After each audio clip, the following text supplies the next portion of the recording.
क्या SQL server में क्या चल रहा था? ठीक है ठीक व्यू टेबल सर। है आ जाएगी। View table yes sir. View हो चुका था। Yes sir. ओके चलो, ठीक है सर आगे की थे तो आज हम लोग आज हम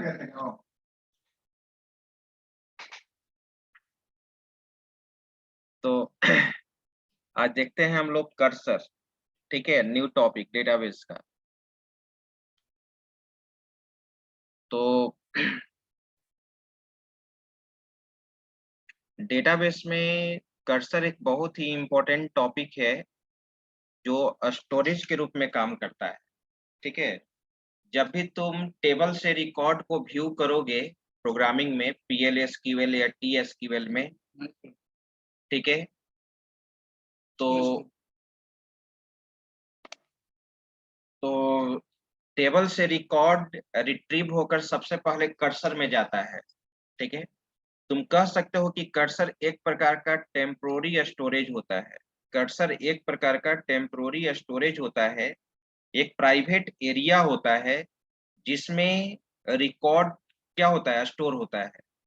जब भी तुम टेबल से रिकॉर्ड को व्यू करोगे तो रिट्रीव होकर कर्सर में जाएगा और फिर कर्सर से रिकॉर्ड को हम लोग क्या करते हैं, फेच करते हैं। ठीक है, दो तरह का कर्सर होता है, एक इम्प्लिसिट कर्सर होता है और एक एक्सप्लिसिट कर्सर। इम्प्लिसिट और एक्सप्लिसिट। इम्प्लिसिट कर्सर, ठीक है, एट ए टाइम एक ही रिकॉर्ड को होल्ड करता है, जबकि एक्सप्लिसिट कर्सर मल्टीपल रिकॉर्ड्स को होल्ड कर सकता है। इम्प्लिसिट कहने का मतलब यहाँ पर ये होता है कि बाय डिफॉल्ट इम्प्लिसिट कर्सर काम करता है। ठीक है, और एक्सप्लिसिट कर्सर कहने का मतलब कि एक्सप्लिसिटली उसको क्या करना पड़ता है, डिक्लेयर करना पड़ता है। एक्सप्लिसिटली उसको हम लोग को डिक्लेयर करना पड़ेगा। ठीक है, तो जब आप एक्सप्लिसिट कर्सर यूज करोगे तो कर्सर को डिक्लेयर करना होगा, कर्सर को ओपन करना होगा, फिर कर्सर से रिकॉर्ड को फेच करना होगा, फिर कर्सर को क्या करना होगा, क्लोज करना होगा। लेकिन इम्प्लिसिट कर्सर में ऐसा कुछ नहीं होता है। तो तुम कह सकते हो कि implicit cursor can hold only one record eight A time. ठीक है, और explicit cursor holds multiple records at the same time. जब मल्टीपल रिकॉर्ड्स को होल्ड करना होगा तो एक्सप्लिसिट कर्सर यूज करोगे। ओके, अब प्रश्न ये उठता है कि how do you declare explicit cursor. Explicit cursor जब तुम यूज करोगे तो उस एक्सप्लिसिट कर्सर को कैसे डिक्लेयर करना है, ठीक है, उस कर्सर को कैसे ओपन करना है, उस कर्सर से रिकॉर्ड को कैसे फेच करना है। ठीक है, ये सब सारा कुछ हम लोग एक्सप्लिसिट कर्सर में देखेंगे, राइट। तो आइए सबसे पहले इसका हम लोग को सिंटेक्स देखना होगा। इस सिंटेक्स को देख लेते हैं। सबसे पहले यहाँ पे एक मैं पीडीएफ स्टार्ट करता हूँ। ठीक है,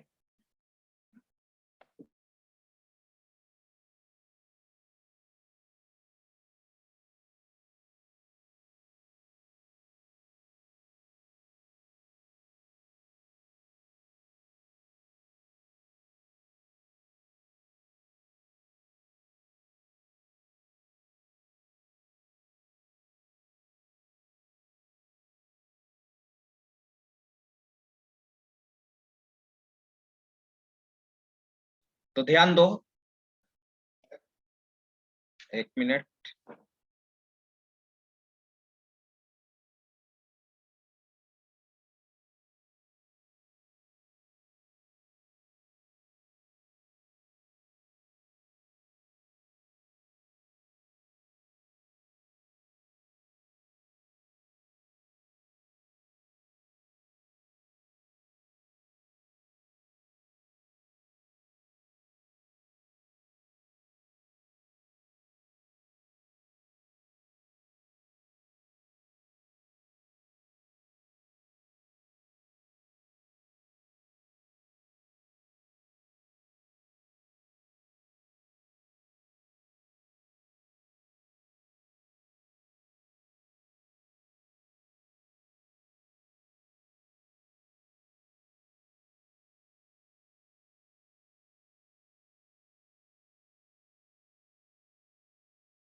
तो ध्यान दो।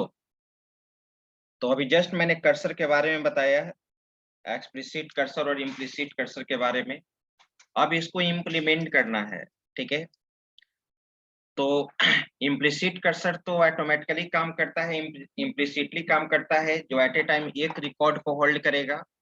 अभी तक याद करो, मैंने प्रीवियस क्लास में मैंने आपको बताया था सेलेक्ट इनटू अ स्टेटमेंट, जिसमें हम लोग टेबल से एट ए टाइम एक रिकॉर्ड को क्या कर रहे थे, एक रिकॉर्ड को एक्सेस कर रहे थे, एक रिकॉर्ड को हम लोग एक्सेस कर रहे थे, और वहां पे जो काम करता है वो काम करता है। तो क्या होगा, तो एक रिकॉर्ड को तुम अगर टेबल से एक्सेस करोगे तो वहां पे काम करेगा इम्प्लिसिट, और जब मल्टीपल रिकॉर्ड्स पे तुम काम करोगे तो वहां पे काम करेगा एक्सप्लिसिट कर्सर। तो मैंने बोला था कि एक्सप्लिसिट कर्सर वो यूज करने का क्या तरीका है, वो स्टेप यहाँ पर लिखा हुआ नहीं है, मैं पीडीएफ आपको शेयर कर दूंगा, मे बी इसमें देखो, ठीक है। आइए डायरेक्ट हम लोग इसका कॉन्सेप्ट यहाँ पर देख लेंगे, इम्प्लीमेंट कर लेंगे। लेकिन एक चीज मैंने जो बताया कि एक्सप्लिसिट कर्सर को यूज करने के लिए 4 स्टेप है। सबसे पहले तुमको कर्सर को क्या करना होगा, डिक्लेयर करना होगा। बहुत ही आसान है। यहाँ पे कर्सर को डिक्लेयर करने के लिए हम लोग यूज करते हैं डिक्लेयर। कर्सर का यहाँ पर क्या दोगे, नाम दोगे, ठीक है। जैसे मैंने नाम दिया C1। देखो यहाँ पे जैसे मैं इसी प्रोग्राम से मैं समझा देता हूँ, उसके बाद इम्प्लीमेंट कर दूंगा। एक प्रोग्राम है, write a program in TSQL to retrieve roll number, name, course, fee of many students from a student table using cursor, ठीक है। अब टेबल से मल्टीपल रिकॉर्ड्स को एक्सेस करना है तुमको, ठीक है, डेटाबेस प्रोग्रामिंग में, चाहे वो ओरेकल हो या SQL सर्वर, तो वहां पे कर्सर का ही कॉन्सेप्ट यूज करना होगा, ठीक है। तो यहाँ पे कर्सर में सबसे पहले हम लोग क्या करेंगे, कर्सर को डिक्लेयर करना होगा। क्या क्या रिकॉर्ड्स मुझे देखना है, रोल नंबर है, नेम है, कोर्स है, फी है। मैंने देखो यहाँ पे रोल नंबर, नेम, कोर्स, फी को डिक्लेयर कर दिया। आप पहले से ही जानते हो डिक्लेयर सेक्शन, ओके। ये तो वेरिएबल डिक्लेयर कर लेना, कर लिया गया। जो रिकॉर्ड तुमको देखना है, रोल नंबर, नेम, कोर्स, फी। अब देखो यहाँ पे कर्सर को डिक्लेयर किया जा रहा है, कर्सर यहाँ पे डिक्लेयर हो रहा है। कर्सर, कर्सर का नाम मैंने क्या दिया, यहाँ पे कुछ भी नाम दे सकते हो, C1 दे दिया। कर्सर, कर्सर यहाँ पे कीवर्ड है, ध्यान देना। Cursor 4 select role number, name, course, fee from a student. देखो यहाँ पर जिस स्टूडेंट से टेबल को जिस टेबल से रिकॉर्ड को रिट्रीव करना है, क्या क्या रिकॉर्ड, तो मुझे क्या चाहिए, रोल नंबर चाहिए, नेम चाहिए, कोर्स चाहिए, फी चाहिए फ्रॉम ए स्टूडेंट टेबल। ये स्टूडेंट टेबल से रिकॉर्ड रिट्रीव होकर किसमें कॉपी हो जाएगा, C1 में। C1 में सब देखो यहाँ पर C1 में, C1 यहाँ पे कर्सर का नाम है, वो स्टेप सारा लिखा हुआ है। कर्सर क्या होता है, कर्सर कैसे डिक्लेयर करते हैं, ठीक है, वो चीज मैं यहीं पे एक्सप्लेन कर देता हूँ, लेकिन यहाँ पे नहीं है, कहीं दूसरी जगह होगा, मैं बता दूंगा। तो C1 हमारा कर्सर यहाँ पर क्या हो चुका, ऑलरेडी डिक्लेयर हो चुका, ओके, ठीक है। अब सेकेंड स्टेप क्या कहता है कि कर्सर को डिक्लेयर करने के बाद कर्सर को तुम क्या करोगे, ओपन करोगे। तो देखो कर्सर को ओपन करने के लिए हम लोग कौन सा स्टेटमेंट लिखते हैं, ओपन स्टेटमेंट यूज करते हैं, ओपन C1। कर्सर को मैंने ओपन कर लिया, राइट। कर्सर को जब ओपन कर लिए और टेबल से रिकॉर्ड फेच होकर तुम्हारा कर्सर में है, और कर्सर को हम ओपन कर लिए। अब कर्सर को ओपन करने के बाद कर्सर से रिकॉर्ड को फेच करेंगे। तीसरा स्टेप यही होता है, कर्सर से रिकॉर्ड को फेच करना। फर्स्ट स्टेप क्या था, कर्सर को डिक्लेयर करना। सेकेंड स्टेप क्या था, कर्सर को ओपन करना। और कर्सर जब ओपन हो जाएगा तो थर्ड स्टेप क्या कहता है, कर्सर से रिकॉर्ड को फेच करना। तो फेच करने के लिए हम लोग फेच नेक्स्ट स्टेटमेंट यूज करते हैं। Fetch next statement pre defined है।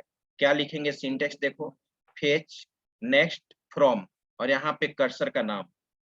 फेच नेक्स्ट फ्रॉम एक स्टेटमेंट है जो कर्सर से रिकॉर्ड को क्या करता है, फेच करता है इनटू, और किस में कॉपी करेगा, TSQL वेरिएबल में कॉपी करेगा। देखो ऊपर में हम लोग TSQL वेरिएबल लिए थे, रोल नंबर, नेम, कोर्स, फी ऊपर में। अब क्या हुआ कि फेच स्टेटमेंट के थ्रू कर्सर का फर्स्ट रिकॉर्ड कॉपी होकर किस में आएगा बताओ, role number name course roll फी number, में आ name and जाएगा। course fee, which is ठीक है, yes. अब तुम ही सोचो, अब टेबल में हो सकता है कि 5 रिकॉर्ड भी हो सकता है, 10 रिकॉर्ड भी हो सकता है, 20 रिकॉर्ड भी हो सकता है। तो इसमें लूप का कॉन्सेप्ट यूज करना होगा। ठीक है, लूपिंग हम लोग इसीलिए पढ़े थे। ठीक है, लूपिंग स्टेटमेंट हम लोग डेटाबेस में इसलिए नहीं पढ़े थे कि prime number of Fibonacci series और आर्मस्ट्रांग नंबर चेक करने के लिए। ठीक है, मैंने बोला था कि जब डेटाबेस से रिलेटेड प्रोग्रामिंग करेंगे तो वहां पे यूज करेंगे, और देखो यहाँ पे यूज हो रहा है। ठीक है, तो फर्स्ट रिकॉर्ड तुम्हारा कॉपी होकर इस वेरिएबल में चला गया।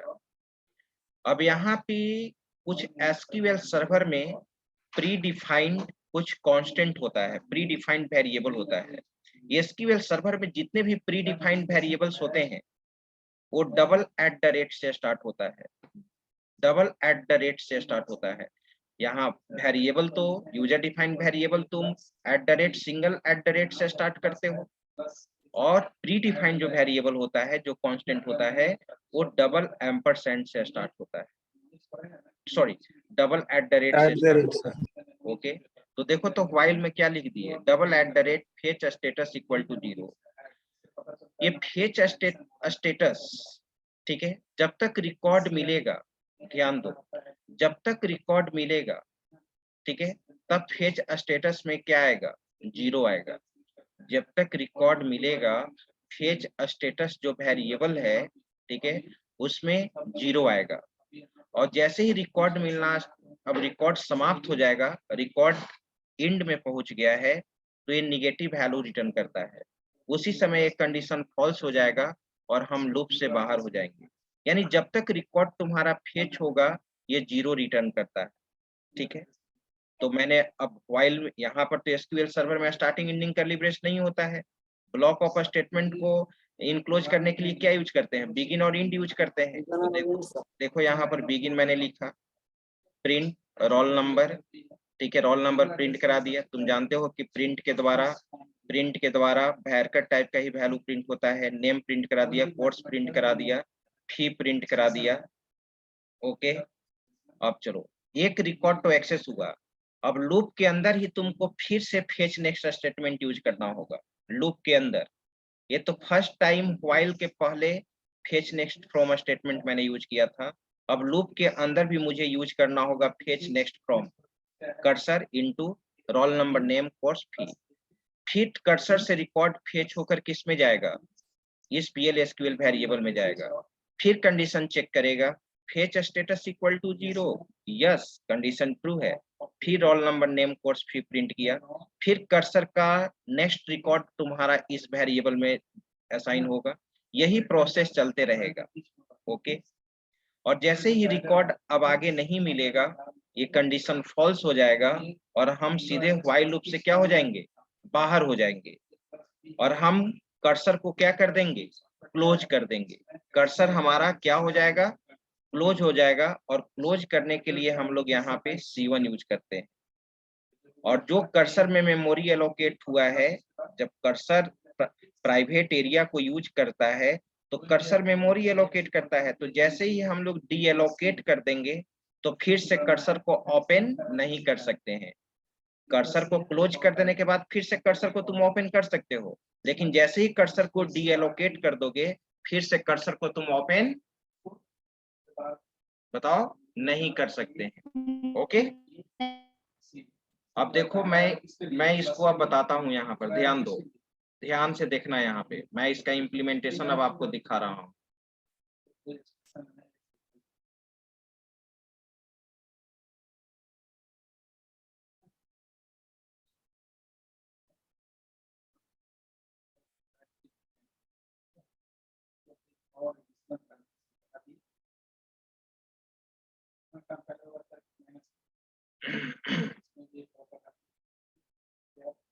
देखिए,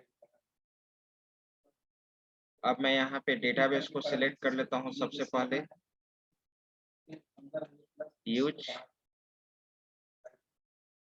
BSEID, डेटाबेस सिलेक्ट हो गया मेरा। अब हम एक प्रोग्राम लिख रहे हैं और रिकॉर्ड तो तुम्हारा देखो यही है ना, EMP, select star from EMP, इसी से रिलेटेड मैं लिख रहा हूँ। देखो यही रिकॉर्ड है तुम्हारा, EMP ID है, नेम है, पोस्ट है, सैलरी, जितना रिकॉर्ड है सारा रिकॉर्ड प्रिंट होना चाहिए। ये देख रहे हो इसके अंदर 10-12 रिकॉर्ड है, 10-12 रिकॉर्ड को मुझे यहाँ पे रिट्रीव करना है। तो मैं लिख रहा हूँ यहाँ पे प्रोग्राम टू राइट TSQL, ठीक है, to gate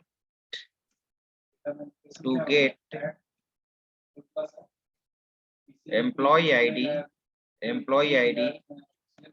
name,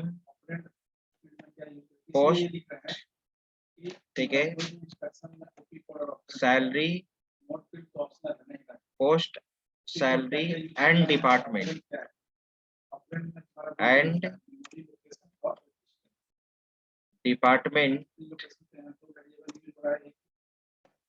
of all employee. Okay, ठीक है। चलिए अब मैं कोडिंग लिख रहा हूँ, ध्यान दो सभी लोग। बिगिन से तुम जानते हो कि कोडिंग स्टार्ट होता है और एंड से। ओके, सबसे पहले तुमको क्या करना होगा, यहाँ पे डिक्लेयर करना होगा, वेरिएबल डिक्लेयर कर लो, डिक्लेयर, और डिक्लेयर में हम यहाँ पे वेरिएबल डिक्लेयर करते हैं,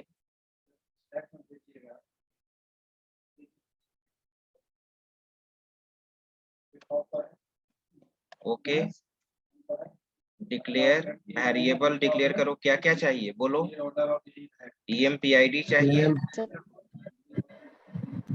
एज इंट है, इंट दे दो। फिर तुम्हारा क्या है, नेम, नेम दे दिया, एज भैरकर, भैरकर मैंने यहाँ पे दे दिया 20। आगे बढ़िए, नेम के बाद मैंने पोस्ट दे दिया, ठीक है, पोस्ट एज भैरकर मैंने दे दिया, ओके। अब यहाँ पे साइज मैंने डिफाइन कर दिया 20। आगे बढ़ो, पोस्ट के बाद क्या है बताओ? सैलरी, सैलरी, सैलरी मैंने दे दिया, ठीक है। अब यहाँ पे सैलरी इक्वल टू, एक मिनट,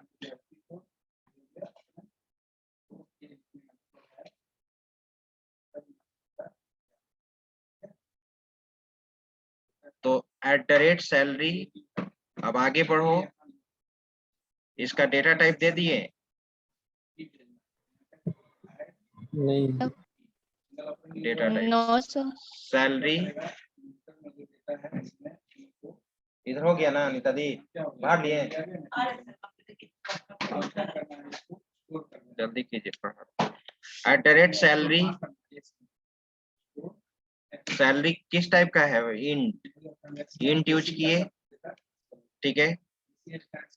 अब चलो इतना ही वेरिएबल मुझे डिक्लेयर, और एक और है डिपार्टमेंट, सैलरी एज क्या? Salary as int. तो तुम लोग को मालूम होना चाहिए कि एज ऑप्शनल है, दे भी सकते हैं, नहीं भी दे सकते हैं। तब आप ये नहीं Yes, sir. कभी सुने थे कि एज के बारे में मैंने बताया था ना कि ऑप्शनल होता है। Yes sir. डीनेम भैरकर, ठीक है। डिपार्टमेंट ID था, DID है, तो DID है तो DID मैंने दे दिया, और नंबर टाइप का था तो इंट दे दो। चलो मैंने वेरिएबल डिक्लेयर कर लिया, ओके, वेरिएबल तो डिक्लेयर हो गया।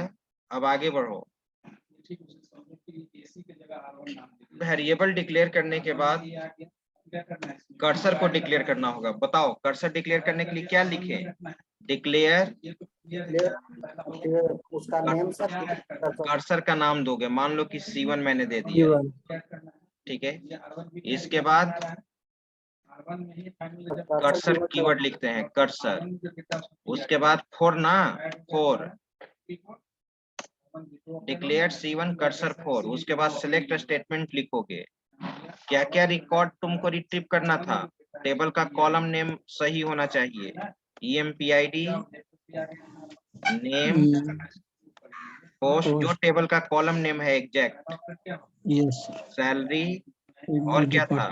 डेप्ट ID, ID sir.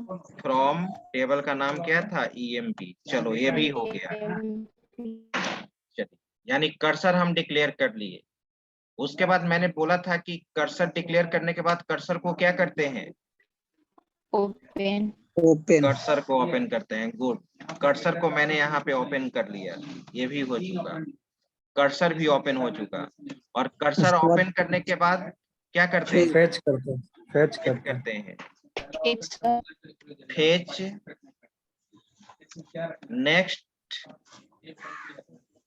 Next from C1। हाँ फ्रॉम। उसके बाद कर्सर का नाम ना, तो कर्सर का नाम क्या था? क्या है कर्सर का नाम? C1 C1 sir. इनटू किसमें कॉपी करेंगे? जो PLSQL जो TSQL वेरिएबल बनाए हो, @EMPID Name. @ename post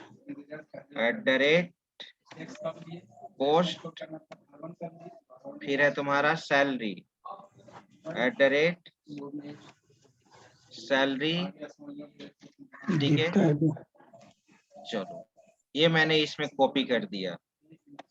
sir डेप्ट आईडी, हाँ डेप्ट आईडी भी था, ओके।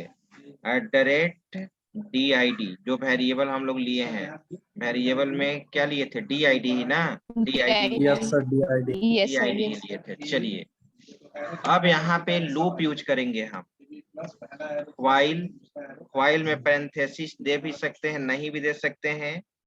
प्री डिफाइंड, देखो बहुत सारा प्री डिफाइंड है, यहीं पे यूज करना होगा तुमको। फेच स्टेटस है ना, लास्ट में फेच स्टेटस। Yes sir. एक ग्लोबल Yes, sir. वेरिएबल है, एक ग्लोबल वेरिएबल है प्री डिफाइंड, इंटीजर टाइप का वैल्यू रिटर्न करता है। तो मैंने ये फेच स्टेटस यूज किया, और इक्वल्स टू, यहाँ सिंगल इक्वल होता है कंपेयर करने के लिए, तो मैंने 0 दे दिया। जब तक रिकॉर्ड तुम्हारा अवेलेबल रहेगा, जब तक रिकॉर्ड तुम्हारा अवेलेबल रहेगा, वो यहाँ पे, ठीक है, 0 रिटर्न करेगा। और रिकॉर्ड समाप्त हो जाएगा तो ये निगेटिव वैल्यू रिटर्न करता है। अब व्हाइल का बॉडी लिखना है मुझे, बिगिन, अब यहाँ पे and.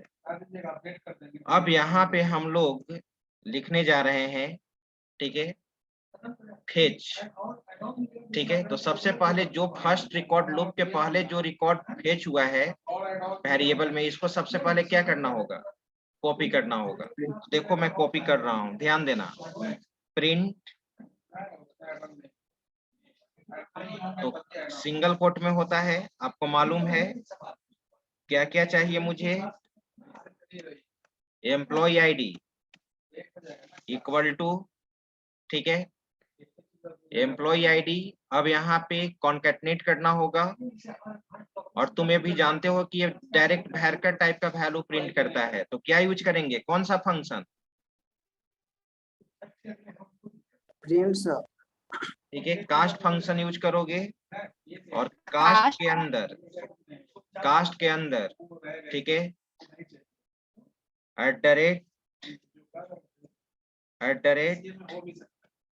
@EMPID as varchar, okay.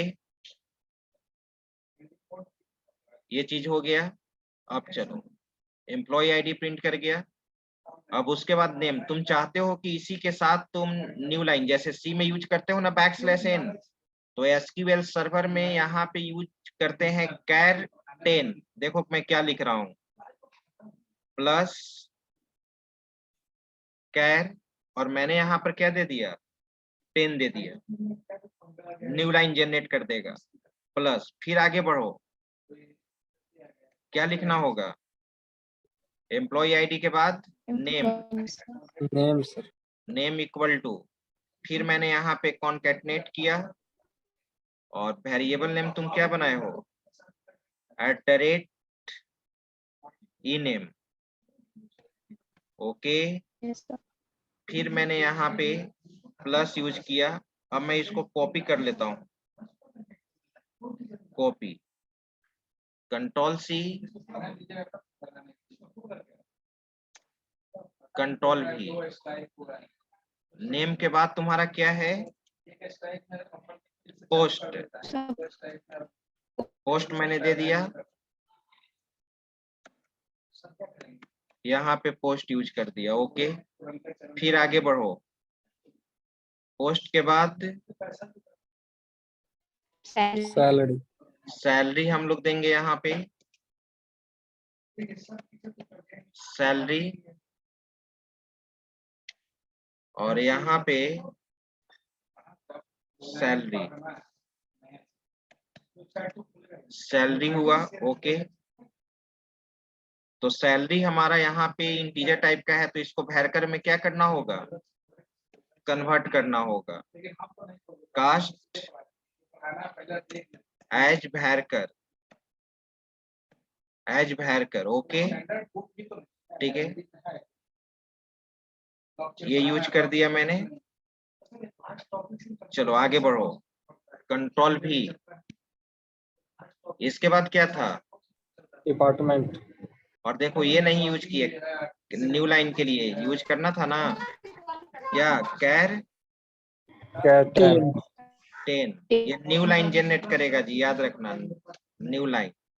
फिर इसके बाद प्लस कैर,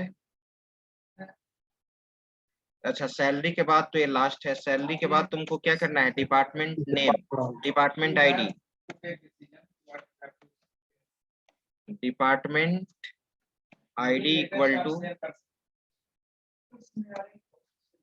DID, क्या था,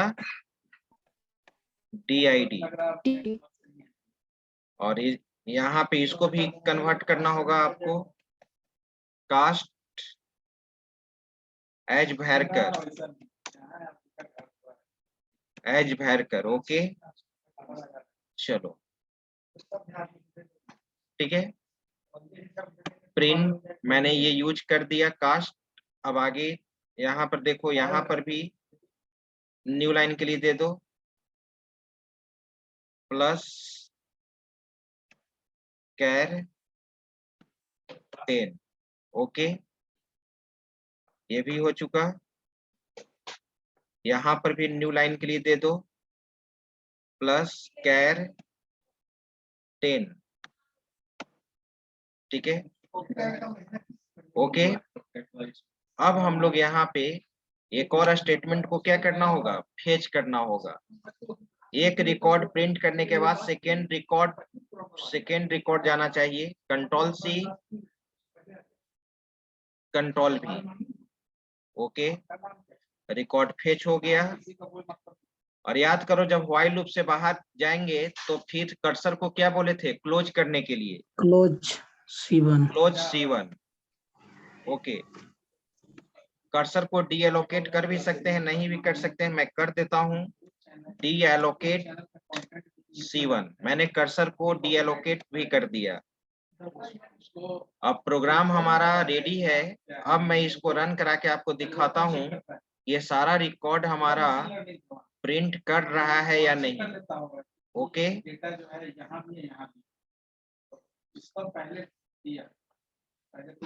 चलो अब इसको हम रन कराते हैं, एग्जीक्यूट। देखो रिकॉर्ड, सारा रिकॉर्ड तुम्हारा टेबल से एक्सेस हो चुका। यहाँ पर देखो, देखो यहाँ पर आया employee ID 1, name Nitish, post programmer, salary इतना, डिपार्टमेंट आईडी इक्वल टू 10, फिर आया एम्प्लॉय आईडी इक्वल टू 2, और इसको फॉर्मेट सही कर लेंगे। आ रही बात समझ में? Yes, sir. Yes, sir. सारा रिकॉर्ड आ चुका है तुम्हारा। इसको तुम ऐसे भी प्रिंट करा सकते हो, देखो इसको ऐसे भी तुम प्रिंट करा सकते हो, और बेस्ट थोड़ा सा फॉर्मेट चाहते हो तो देखो मैं क्या कर देता हूँ यहाँ पे, ये तो है ही, तुम यहाँ पे टैब के रूप में यूज कर सकते हो। ऊपर में हम लोग यहाँ पे इस चीज को मैंने कॉपी कर लिया,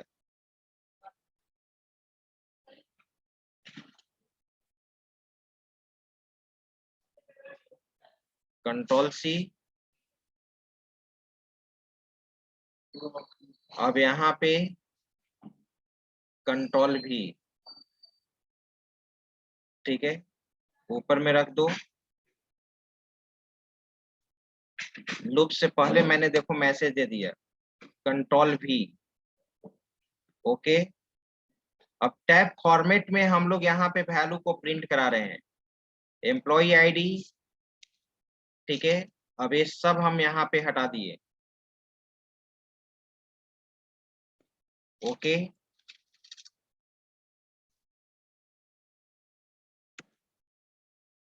अब स्पेस दे दिए, टैब 1 दे दिया मैंने, ओके, या 2 टैब मैंने दे दिया, राइट। आगे बढ़ो, नेम, नेम इक्वल टू, फिर नेम को मैंने हटा दिया, यहाँ पे 2 टैब दिया, 1 2, 2 टैब हो गया, राइट।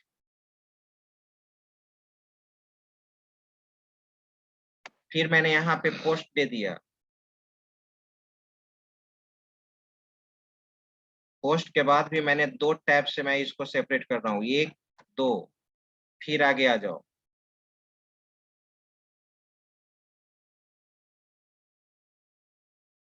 अच्छा सैलरी था ना, तो कंट्रोल जेड मैंने कर दिया, हाँ, तो सैलरी,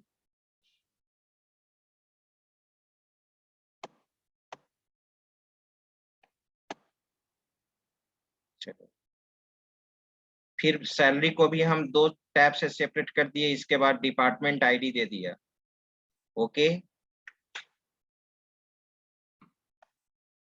चलो ये फॉर्मेट मैंने यूज कर दिया। अब यहाँ पे उसी तरह से तुमको जो ये चीज लिखे हो, अब इस चीज को हम हटा सकते हैं, ठीक है। डायरेक्ट हम यहाँ पर क्या लिखेंगे, कास्ट, ध्यान देना, कास्ट यूज कर दिया, empid एज भैर कर, ओके। अब इसमें तो मुझे न्यू लाइन देना ही नहीं है, इसके जगह पे मुझे दे देना है टैब, ध्यान दो, 2 टैब मैंने दे दिया, 1 2, फिर चलो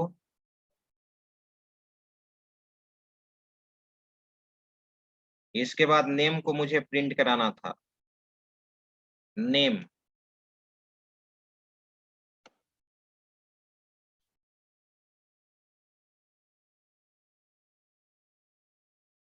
प्लस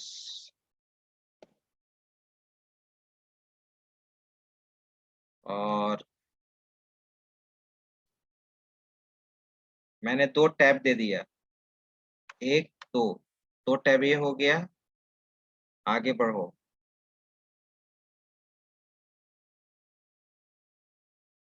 इसके बाद पोस्ट, कैर को भी हटा दिया,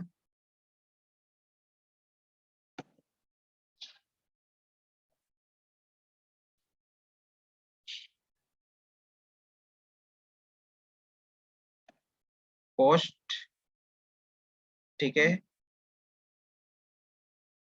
और पोस्ट के बाद फिर तुम यहाँ पे आ जाओ, प्लस, और यहाँ पे सिंगल कोट में 2 टैब दे दिया, 1 2, फिर आगे बढ़ो, कास्ट यूज करना होगा यहाँ पे, cast function plus salary as varchar. Okay, फिर मैंने इस चीज को हटा दिया, प्लस दे दिया। ओके, फिर मैंने यहाँ पे 2 टैब दे दिया, 2 टैब, और कास्ट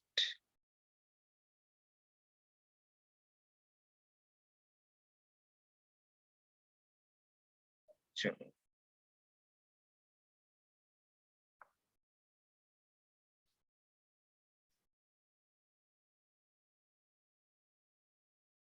यहाँ पे एक सिंगल कोट छूटा हुआ है। ओके, अब यहाँ पर देख लो। ओके, अब हमारा ये सही है। अब इसको तुम रन कराओ।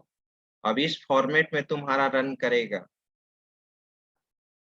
एग्जीक्यूट। देखो, अब जितना भी रिकॉर्ड था तुम्हारा यहाँ टेबल से,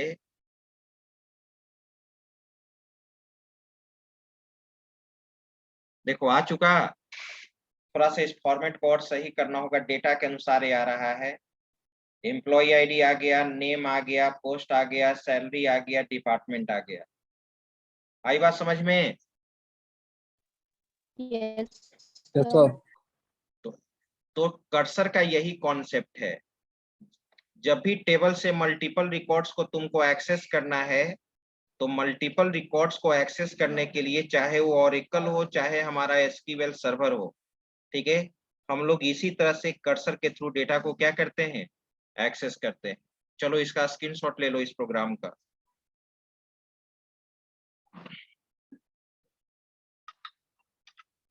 सर बड़ा लाइन जो है सर उसको 2 लाइन में ब्रेक कर दीजिए। Sir, break.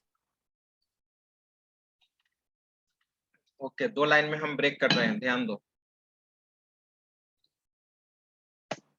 चलो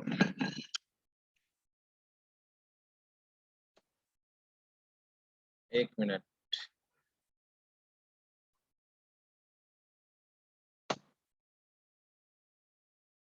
चलिए अब लीजिए स्क्रीनशॉट।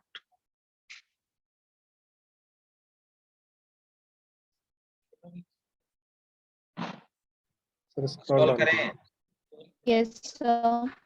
ये स्क्रॉल कर दिया। छोटा कर देते तो ब्रेक करना। हाँ, ओके। सर थोड़ा ऊपर कीजिएगा, स्क्रीन फंस गया था।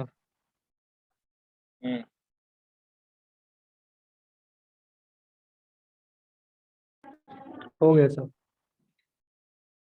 ठीक है, आगे हम लोग नेक्स्ट क्लास में अब देखेंगे